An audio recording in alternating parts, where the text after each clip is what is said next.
La relativité du temps est l'une des découvertes scientifiques les plus révolutionnaires de ce siècle, mais peu de gens comprennent ce dont il s'agit. Ce n'est pas non plus une découverte qui a eu beaucoup d'impact sur notre vie de tous les jours.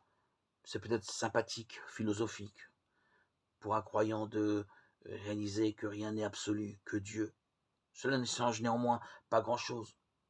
C'est d'un autre ordre, dirait le poète Pascal. Nous vivons dans le temps qui passe pour nous inexorablement.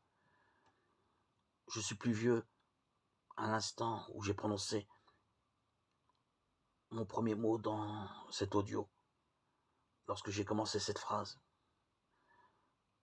Malgré le vœu du poète Pascal, le temps ne suspend pas son vol.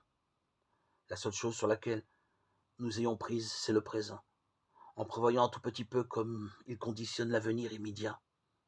Pour ce faire, nous disposons de notre expérience, c'est-à-dire du passé, ou du moins ce que nous pouvons en apprendre ou en avoir retenu.